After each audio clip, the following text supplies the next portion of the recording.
അസ്സലാമലൈക്കും dear friends. ഇന്നത്തെ നമ്മുടെ സ്പെഷ്യൽ നിങ്ങൾ ആരും ഇതുവരെയും ട്രൈ ചെയ്ത് നോക്കിയിട്ടില്ലാത്ത ഒരു അടിപൊളി വെറൈറ്റി റെസിപ്പിയാണ്. നമ്മുടെ ഈ വീഡിയോ കണ്ടുകൊണ്ടിരിക്കുന്ന സമയത്ത് നിങ്ങൾക്ക് ഇഷ്ടപ്പെടുകയാണെങ്കിൽ ഒന്ന് ലൈക്ക് ചെയ്തേക്കണേ. അതുപോലെ തന്നെ നമ്മുടെ ഈ ചാനൽ ആദ്യമായിട്ട് കാണുന്നവരും ഇതുവരെയും സബ്സ്ക്രൈബ് ചെയ്യാത്തവരും പ്ലീസ് ഒന്ന് സബ്സ്ക്രൈബ് ചെയ്തേക്കണേ. ഞാനിടുന്ന വീഡിയോസ് ഉടനടി കിട്ടുന്നതിനായി സബ്സ്ക്രൈബ് ബട്ടന്റെ തൊട്ടടുത്ത് കാണുന്ന ബെല്ലൈക്കൺ കൂടി ക്ലിക്ക് ചെയ്തിട്ട് ഓൾ എന്ന ഓപ്ഷൻ എനേബിൾ ചെയ്യാനും മറക്കല്ലേ.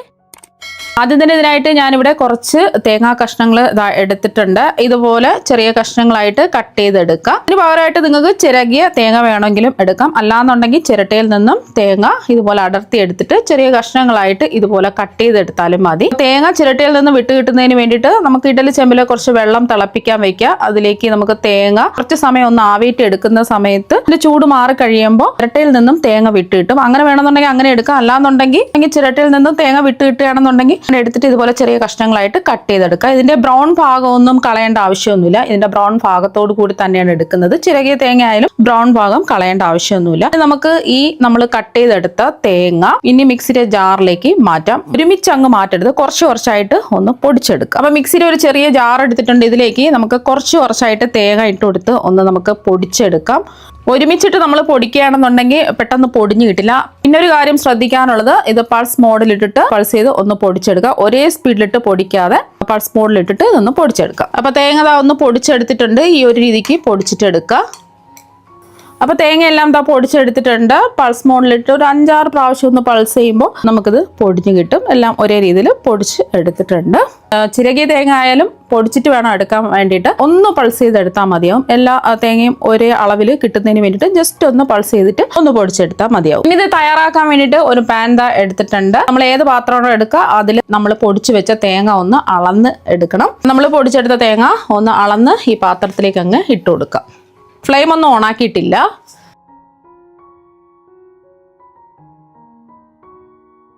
അപ്പൊ നമുക്ക് 4 കപ്പ് പൊടിച്ച തേങ്ങയാണ് കിട്ടിയിട്ടുള്ളത്. അതിനനുസരിച്ച് വേണം നമുക്ക് ഇതിലേക്ക് ശർക്കര ചേർത്ത് കൊടുക്കാൻ. അതുകൊണ്ടാണ് അളന്നെടുത്തിട്ടുള്ളത്. അപ്പൊ നമ്മൾ ഇതുപോലെ അളവ് കപ്പില്ലാന്നുണ്ടെങ്കിൽ നമ്മൾ ചായയും വെള്ളമൊക്കെ കുടിക്കുന്ന ഗ്ലാസ്സിൽ ആയാലും മതി. തേങ്ങ ഒന്ന് അളന്നെടുക്കുക. എന്നിട്ട് വേണം ശർക്കര ചേർത്ത് കൊടുക്കുക. ഇനി ഇതിലേക്ക് നമുക്ക് ശർക്കര ചേർത്ത് കൊടുക്കാം. ഞാൻ ഇടുകല്ല് വെച്ചിട്ട് കുത്തി പൊട്ടിച്ച് എടുത്തിട്ടുള്ളതാണ്. ഇത് കല്ലും മണ്ണും അഴുക്കൊന്നും ഇല്ലാത്ത ശർക്കര ആയതുകൊണ്ടാണ് ഇതിലേക്ക് നേരിട്ട് ചേർത്ത് കൊടുക്കുന്നത്. അപ്പൊ കല്ലും മണ്ണും അഴുക്കൊക്കെ ഉള്ള ശർക്കരയാണെന്നുണ്ടെങ്കിൽ ആവശ്യത്തിനുള്ള ശർക്കര എടുത്തിട്ട് കുറച്ച് വെള്ളം ഒഴിച്ച് ഒരു 1/2 കപ്പ് വെള്ളമൊക്കെ ഒഴിച്ചിട്ട് ഒന്ന് മെൽറ്റ് ചെയ്തിട്ട് അരിച്ചിട്ട് വേണം ഇതിലേക്ക് ഒഴിച്ചു കൊടുക്കാൻ. ഒരു നൂൽപാവൊന്നും ആവേണ്ട ആവശ്യമില്ല. ഞാനിപ്പോൾ ഇതിലേക്ക് 3 കപ്പ് ശർക്കരയാണ് എടുത്തിട്ടുള്ളത്. അപ്പൊ നിങ്ങൾക്ക് എത്രയാണോ മധുരം വേണ്ടത് അതിനനുസരിച്ചിട്ട് ശർക്കര എടുക്കുക. ഇത് അത്യാവശ്യം നല്ല മധുരമുണ്ട്. ഇത്രയും മധുരം വേണ്ടാന്നുണ്ടെങ്കിൽ നമ്മൾ 2 കപ്പ് ശർക്കര എടുത്താലും മതി. ഇനി നമുക്ക് ഫ്ലെയിം ഓൺ ആക്കി കൊടുക്കാം. എന്നിട്ട് കൈവിടാതെ വേണം ഇത് ഇളക്കി കൊടുക്കാൻ. കുറച്ച് സമയം എടുക്കുള്ളൂ. പെട്ടെന്ന് തന്നെ നമുക്ക് റെഡിയായി കിട്ടും. ആദ്യം നമുക്ക് ഈ ശർക്കര എല്ലാം ഒന്ന് ഉരുകി തേങ്ങയായിട്ടൊന്ന് മിക്സ് ആയി കിട്ടണം. അതുകൊണ്ട് ലോ ടു മീഡിയം ഫ്ലെയിം വെച്ച് കൊടുക്കാം. ലോ ടു മീഡിയം ഫ്ലെയിമിലും വെച്ചിട്ട് വേണം ഇത് റെഡിയാക്കി എടുക്കാൻ. ഒരുപാടങ്ങ് ഫ്ലെയിം കൂട്ടി വെക്കരുത്, എന്നാൽ പിന്നെ കറക്റ്റ് ടെക്സ്ചറിൽ കിട്ടില്ല. ഇത് നിങ്ങൾക്ക് പഞ്ചസാരയിൽ വേണമെങ്കിലും റെഡിയാക്കി എടുക്കാം. പഞ്ചസാരയിലാവുമ്പോൾ പാൽപ്പൊടിയും പാലും ഒക്കെ ചേർക്കേണ്ടി വരും. എന്നാൽ മാത്രമേ ആ കറക്റ്റ് പെർഫെക്റ്റ് ടേസ്റ്റ് കിട്ടുള്ളൂ. അപ്പോൾ ഇതാവുമ്പോൾ 2 ചേരുവകൾ മാത്രം മതി നമുക്കിത് പെട്ടെന്ന് റെഡിയാക്കി എടുക്കാൻ വേണ്ടിയിട്ട്. ഒരുപാട് ചേരുവകളുടെ ആവശ്യമൊന്നുമില്ല. ഇതിൽ നെയ്യോ കാര്യങ്ങളോ ഒന്നും ചേർക്കേണ്ട ആവശ്യമില്ല. നല്ല പെർഫെക്റ്റ് ടേസ്റ്റ് ആയിരിക്കും. അപ്പോൾ കൈവിടാതെ ഇതുപോലൊന്ന് ഇളക്കി കൊടുക്കുക. ശർക്കര എല്ലാം ഒന്ന് മെൽറ്റായി വരണം. ഇതിൽ ഒട്ടും തന്നെ വെള്ളം ഒഴിക്കേണ്ട ആവശ്യമൊന്നുമില്ല. ശർക്കരയിൽ നിന്നും അതുപോലെ തന്നെ തേങ്ങയിൽ നിന്നുള്ള വെള്ളത്തിന്റെ ആ നനവിൽ തന്നെയാണ് ഇത് നമ്മൾ റെഡിയാക്കി എടുക്കുന്നത്. അതുപോലെ തന്നെ നമ്മൾ ഒട്ടും നെയ്യൊന്നും ചേർക്കുന്നില്ല. പിന്നെ നിങ്ങൾക്ക് നെയ്യിന്റെ ടേസ്റ്റ് ഒക്കെ ഇഷ്ടമാണെന്നുണ്ടെങ്കിൽ 1-2 ടീസ്പൂൺ നെയ്യൊക്കെ ചേർക്കാം. ഞാനിപ്പോൾ നെയ്യൊന്നും ചേർക്കുന്നില്ല. കല്ലും മണ്ണും ഇല്ലാത്ത ശർക്കരയാണെന്ന് ഉറപ്പുണ്ടെങ്കിൽ മാത്രം ഇതിലേക്ക് അങ്ങ് ചേർത്ത് കൊടുക്കുക. അല്ലാന്നുണ്ടെങ്കിൽ ഉരുക്കി ഇതിലേക്ക് ഒഴിച്ചു കൊടുത്താൽ മതി. ഉരുക്കിയിട്ട് അരിച്ചിട്ട് വേണം ഒഴിക്കാൻ. ശർക്കരയും തേങ്ങയും ഒന്ന് മെൽറ്റായി വന്നിട്ടുണ്ട്. ഫ്ലെയിം കൂട്ടി വെക്കരുത്, കുറച്ചിട്ടിട്ട് തന്നെ ഇതുപോലെ ഇളക്കി കൊടുത്തുകൊണ്ടേ ഇരിക്കുക. ഇപ്പോൾ കണ്ടില്ലേ, ശർക്കര എല്ലാം നല്ലോണം മെൽറ്റായി കുറച്ചൊന്ന് ലൂസായി വന്നിട്ടുണ്ട്.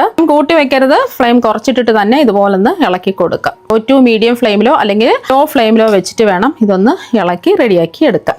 ഇതുപോലെ കുറച്ചൊന്ന് വറ്റി വരുന്ന സമയത്ത് മീഡിയം ഫ്ലെയിം വെച്ച് കൊടുക്കുക. എന്നിട്ട് കൈവിടാതെ ഇളക്കി കൊടുത്തുകൊണ്ടേ ഇരിക്കാം. പാനിൽ നിന്ന് ഒന്ന് വിട്ട് വരുന്നവരെ ഇളക്കി കൊടുക്കേണ്ടി വരും. ഒരുപാട് അങ്ങ് കട്ടിയാവാൻ പാടില്ല. സ്കൂൾ വിട്ട് വരുന്ന കുട്ടികൾക്കും അല്ലെങ്കിൽ വീട്ടിൽ ഗസ്റ്റ് ഒക്കെ വരുന്ന സമയത്തൊക്കെ നമുക്ക് പെട്ടെന്ന് റെഡിയാക്കി കൊടുക്കാൻ പറ്റുന്ന ഒന്നാണ്. നല്ല ടേസ്റ്റുമാണ് കഴിക്കാൻ വേണ്ടിയിട്ട്. വീട്ടിൽ തേങ്ങയും ശർക്കരയും ഉണ്ടെന്നുണ്ടെങ്കിൽ പെട്ടെന്ന് നമുക്ക് റെഡിയാക്കി കൊടുക്കാവുന്നതേ ഉള്ളൂ. 2 ചേരുവകൾ മാത്രം മതി, ശർക്കരയും തേങ്ങയും മാത്രമേ ഞാനിതിൽ ചേർക്കുന്നുള്ളൂ. ഇപ്പോൾ കൈവിടാതെ ഒന്ന് ഇളക്കി കൊടുത്താൽ മാത്രം മതി. ഒരു 10 മിനിറ്റൊക്കെ സമയം എടുക്കുള്ളൂ ഇത് റെഡിയായി കിട്ടാൻ.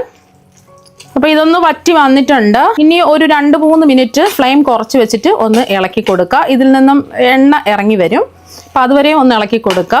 ഫ്ലെയിം കൂട്ടിയിടേ ചെയ്യരുത്. അപ്പം നമ്മൾ ഇതുപോലെ ഇളക്കി കൊടുക്കും തോറും ഇതുപോലെ എണ്ണ ഇറങ്ങി വരും. ഇതാണ് ഇതിൻ്റെ പരുവം എന്ന് പറയുന്നത്. അപ്പോൾ ഇത് ഇപ്പോൾ റെഡിയാകുമെന്ന് അറിയാൻ വേണ്ടിയിട്ട് സ്പൂണിൽ കുറച്ച് എടുത്ത് നമുക്ക് ചൂട് മാറാൻ വേണ്ടിയിട്ട് മാറ്റി വയ്ക്കാം. ഇതിൽ പ്രത്യേകിച്ച് ഏലക്കാപ്പൊടിയൊന്നും ചേർക്കേണ്ട ആവശ്യമൊന്നുമില്ല. ഒരു സ്പൂണിൽ കുറച്ചെടുത്തിട്ട് ഇതിൻ്റെ ചൂട് മാറിയിട്ട് ഒന്ന് ഉരുട്ടി നോക്കാം, കറക്റ്റ് പരുവത്തിനായോ എന്ന് അറിയാൻ വേണ്ടിയിട്ടാണ്. അതുവരെയും പിന്നെയും ഇളക്കി കൊടുത്തോണ്ടേ ഇരിക്കാം. ഫ്ലെയിം കുറച്ചിട്ടിട്ട് വേണം ഇളക്കി കൊടുക്കാൻ. ഇതിൽ പിന്നെ എന്തെങ്കിലും നട്ട്സോ എന്തെങ്കിലുമൊക്കെ ചേർക്കണമെന്നുണ്ടെങ്കിൽ ഈ ഒരു സമയം ചേർത്ത് കൊടുക്കാം. ഏലക്കാപ്പൊടിയോ അങ്ങനെ ഒന്നും ചേർക്കുന്നില്ല. പെട്ടെന്ന് സിമ്പിളായിട്ട് റെഡിയാക്കി എടുക്കാൻ പറ്റും. അപ്പോൾ സ്പൂണിൽ നമ്മൾ കുറച്ചെടുത്ത് മാറ്റി വെച്ചില്ല, അതിൻ്റെ ചൂട് മാറിയിട്ടുണ്ട്. ഇതുപോലെ എടുത്തിട്ട് നമുക്ക് ഇതുപോലെ ഒന്ന് ഉരുട്ടി നോക്കാം, ഉരുട്ടി എടുക്കാൻ പറ്റുന്നുണ്ട്. അപ്പോൾ ഇതാണ് ഇതിൻ്റെ പരുവം എന്ന് പറയുന്നത്. ഇനി നമുക്ക് പെട്ടെന്ന് തന്നെ ഫ്ലെയിം ഓഫ് ആക്കാം. ഇനി ഫ്ലെയിം ഓഫാക്കിയതിന് ശേഷം വീണ്ടും നമുക്ക് ചൂട് മാറുന്ന വരെ ഒന്ന് ഇതുപോലെ ഒന്ന് ഇളക്കി കൊടുക്കാം. ഒരുപാട് സമയത്ത് കട്ടിയാവരുത്, ഇതുപോലെ അയഞ്ഞ പരുവാണ് നമുക്ക് വേണ്ടത്. അപ്പോൾ ഒരുപാട് കട്ടിയാവണമെന്നുണ്ടെങ്കിൽ കല്ല് പോലെ ആയിപ്പോവും. ഇതുപോലെ അയഞ്ഞ പരുവാവുന്ന സമയത്ത് ഇതാ ഇതുപോലെ പാനിൽ നിന്ന് ഇതുപോലെ വിട്ട് വരുന്ന സമയമാകുമ്പോൾ ഇതിൽ നിന്ന് എണ്ണയൊക്കെ ഇറങ്ങി വരുമല്ലോ, ആ ഒരു സമയമാകുമ്പോൾ ഫ്ലെയിം ഓഫാക്കി കൊടുക്കുക. ഇത് സ്പൂണിൽ വെച്ചിട്ട് ഇതുപോലെ ഒന്ന് നോക്കുക. അപ്പോൾ നമുക്ക് കറക്റ്റ് പരുവം അറിയാൻ പറ്റും. ഇതിൽ നിന്നും എണ്ണ ഇറങ്ങി വരുന്നതുകൊണ്ട് പ്രത്യേകിച്ച് നെയ്യൊന്നും ചേർക്കേണ്ട ആവശ്യമൊന്നുമില്ല. ഇതുപോലെ ഇളക്കി കൊടുത്തോണ്ടേ ഇരിക്കുക. കയ്യിൽ പിടിക്കാവുന്ന ചൂട് ആവുന്നത് വരെയും ഇതൊന്ന് ഇളക്കി കൊടുക്കുക. ഇപ്പം ഇതിൻ്റെ ചൂടൊക്കെ ഒന്ന് മാറിയിട്ടുണ്ട്. അപ്പോൾ ചൂട് മാറിക്കഴിഞ്ഞപ്പോൾ കുറച്ചും കൂടെ ഒന്ന് കട്ടിയായിട്ടുണ്ട്. ചെറിയൊരു ചൂടോട് കൂടി തന്നെ ഇതൊന്ന് ഉരുട്ടിയെടുക്കുക. അപ്പം നമ്മൾ ഒരുപാട് ചൂട് മാറാൻ നിൽക്കരുത്, ചെറിയൊരു ചൂടിൽ തന്നെ ഇതൊന്ന് ഉരുട്ടിയെടുക്കുക. അപ്പോൾ ഇതിൽ നമുക്ക് കയ്യിൽ നെയ്യ് തടവേണ്ട ആവശ്യമൊന്നുമില്ല. ഇതാ കണ്ടില്ലേ, സിമ്പിളായിട്ട് നമുക്ക് കയ്യിലൊന്നും ഒട്ടി പിടിക്കാതെ എത്രയാണോ വലിപ്പം വേണ്ടത് അതിനനുസരിച്ചിട്ട് മിക്സ് എടുത്ത് ഉരുട്ടിയെടുക്കുക. പെട്ടെന്ന് സിമ്പിളായിട്ട് ആ ചെറിയൊരു ചൂടോട് കൂടി തന്നെ ഉരുട്ടിയെടുക്കുക. ചൂട് മാറുകയാണെന്നുണ്ടെങ്കിൽ നല്ലോണം ഉരുട്ടിയെടുക്കാൻ പറ്റില്ല. നല്ല ചൂടുള്ളപ്പോൾ ഉരുട്ടിയെടുക്കരുത്, എന്നാൽ പിന്നെ കൈ പൊള്ളും. ബാക്കിയെല്ലാം ഇതുപോലെ തന്നെ നമുക്ക് ഉരുട്ടിയെടുക്കാം. അപ്പോൾ അതെല്ലാം ഉരുട്ടിയെടുത്തിട്ടുണ്ട്. കാണാൻ ഒരു ഭംഗിക്ക് വേണ്ടിയിട്ട് കുറച്ച് തേങ്ങാക്കൊത്ത് അവിടെ ഇവിടെ ആയിട്ട് വെച്ച് കൊടുത്തിട്ടുണ്ട്. ഇത് നമുക്ക് എത്ര ദിവസം വേണമെങ്കിലും സ്റ്റോർ ചെയ്ത് വെക്കാൻ പറ്റും. നല്ല അടിപൊളി ടേസ്റ്റുമാണ് കഴിക്കാൻ വേണ്ടിയിട്ട്. അപ്പോൾ ഈർപ്പമൊന്നുമില്ലാത്ത ഗ്ലാസ് ജാറിലിട്ടിട്ട് നമ്മൾ അടച്ച് സൂക്ഷിച്ച് വെക്കുകയാണെന്നുണ്ടെങ്കിൽ എത്ര ദിവസം വേണമെങ്കിലും കേടുകൂടാതെ ഇരിക്കും. അപ്പോൾ വെറും 2 ചേരുവ വെച്ചിട്ട് നമുക്ക് പെട്ടെന്ന് റെഡിയാക്കി എടുക്കാൻ പറ്റുന്ന തേങ്ങ വെച്ചിട്ടുള്ള സ്വീറ്റ് ഇതാ ഇവിടെ റെഡി ആയിട്ടുണ്ട്. നിങ്ങൾ എന്തായാലും ഇതുപോലെ ഒരു പ്രാവശ്യം ഒന്ന് ട്രൈ ചെയ്ത് നോക്കുക. തീർച്ചയായും നിങ്ങൾക്ക് എല്ലാവർക്കും ഒരുപാട് ഇഷ്ടമാകും. അപ്പോൾ നമുക്ക് മറ്റൊരു വെറൈറ്റി വീഡിയോ ആയിട്ട് വീണ്ടും കാണാം. Thank you.